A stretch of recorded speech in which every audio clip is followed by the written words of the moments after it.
have trepidation. And trepidation is for a couple of reasons. The first reason is that, okay, this person is coming. That means my garden will finish. And so there's a prism that they're looking through of, oh my goodness, I'm scared. I'm about to lose my pride of place because there's a new sheriff in town. And if there's a new sheriff in town, it means that I may lose. So the first thing is, let me force the person who is going to hand over to stand in the place of ensuring that we, his loyalists, don't lose anything. So you then wonder, therefore, if the loyalty is the kind of loyalty that you and I saw at both of office to, which is to defend the people of River State, or if it's a loyalty to my stomach. So that's the first thing. We've got to distinguish between loyalty to the people and loyalty to our stomach. Because that is perhaps what causes some of the dilemmas we face in leadership, which Sam tried to allude to when he says that a good leader is the leader who takes into cognizance the people. When governors are sworn in, they take an oath to defend the Constitution, number one. They take an oath to protect the lives and property of the people.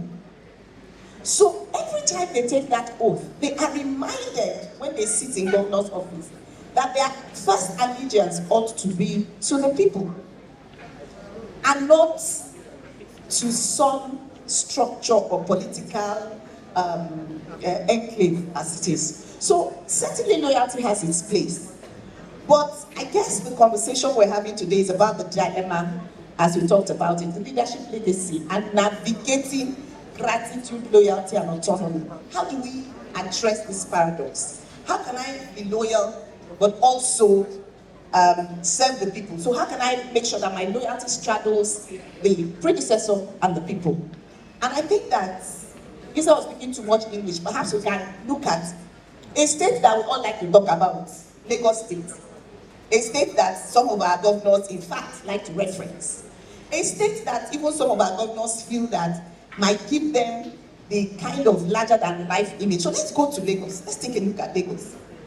Bola Ahmed Tinubu was governor and managed to enthrone his chief of staff, Fashola, to be governor. Fashola, as governor, was able to navigate loyalty, but also created innovative things. And at some point, that innovation almost caused problem. Indeed, it caused problem. There were moments and there was problem. But the good thing was that Fashola was able to leverage the people. So the traditional institutions, the political institutions, and all of those things, he was able to leverage them because of his innovative development strategy. So there were development issues he brought to place that gave him the legitimacy that enabled his predecessor to understand that there would be trouble. But there was also the understanding of the predecessor that if you rock this boat too much, you may not get a chance to continue to create succession. So he knew when to leave and he stepped back. And Fashola finished 8 years. Ambode was not as lucky because Ambode didn't understand how to harness the other side. But the good thing to see about Lagos is because successive governors had built on each other. And because the ubiquitous godfather had also understood the need to allow the voice of people ring, Lagos was able to build on succession. Here in River State, we had a governor Meha who took over for Montevideo, and it was short, and then Amaechi came in. Now, Amaechi and Meha were not best friends, but Amaechi finished my one market, which Omeha started. Amaechi built roads, which Omeha started. Amaechi continued the free medical care, which Odili started. Amaechi was able to continue on the Unity Road, which Odili started. So there was a succession that led to some development. But Amaechi also deviated. So he focused on primary health care. He focused on schools. Enter the governance of Nyesom, and I'm just looking at development. Nyesom comes in, throws away the schools that Amaechi built, which were built with Rivers money, throws away and doesn't focus on deepening primary health care. Builds beautiful flyovers and roads, good, very good, but jettisons the 13,000 teachers that were employed, that you needed to build on and to create more. So you then see a bit of stifling of development. All right? Siminalayi Fubara has come in and has continued to build some of the things that we can build. So what is the lesson there? The lesson is that loyalty is good. It is important. It is proper to be loyal. But the loyalty must stop where the nose of the people begins.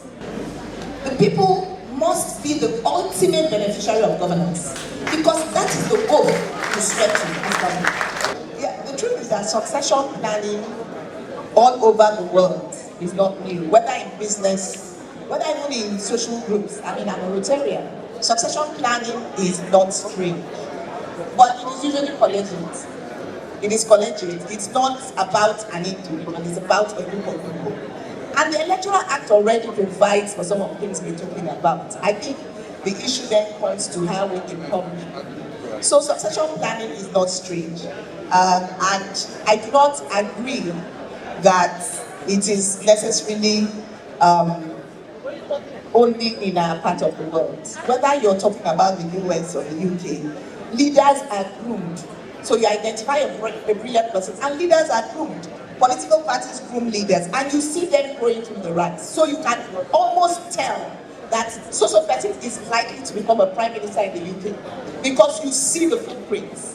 And I think that it's about deepening our political processes so that as we see leaders emerge, they are groomed and they are prepared. That's really the mentorship that Professor Kanu was talking about. Leadership is not strange. It is also about us deciding to have a voice, all right? All of us, whether all of us as elites or as individuals. Now, one of the major issues that we find, this whole issue of loyalty and so on and so forth, is that sometimes people's loyalty, quote unquote, is not so much to the general good as much as it is to their stomachs. So people are afraid to challenge wrong, because if I challenge wrong, then I'll be disenfranchised. You know, and as they always say, it's bad manners to talk while eating. So because you're on the dining table, you are afraid to air a view. I mean, how am I eating with Professor Okacha and I tell him, Prof, thank you for this guarantee you gave to me, but you know the other day what you did was wrong. I mean, he might quickly not invite me for the next dinner. So that, I think, is something everybody in this room needs to take into account and ask ourselves, are we really ready to hold people accountable? On the matter of what should be done in terms of giving account, when a governor presents his budget speech, he is supposed to say what he did with the money he received.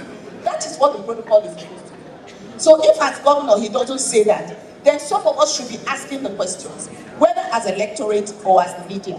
How many times do we make a demand to say, what did you do with 1.so trillion of last year? Those questions are not asked. So there's also a responsibility on the people to ask for governance, because we must ask for governance. We must demand governance. That's a critical aspect, and I think that's something that we fail to do.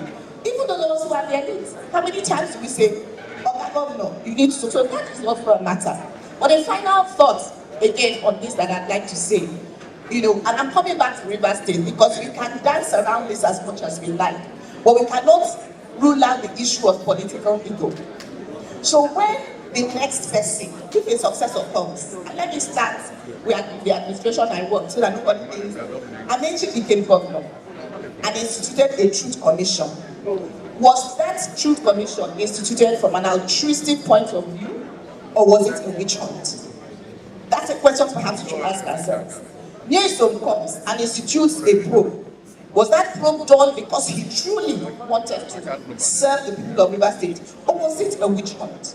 So those are the questions that we refuse to answer, because the problem we have in Rivers State, as much as we try to dance around it, is that the waters have been muddied, and they've been muddied for so long that the people are suffering because elephants are fighting. Okay, all right.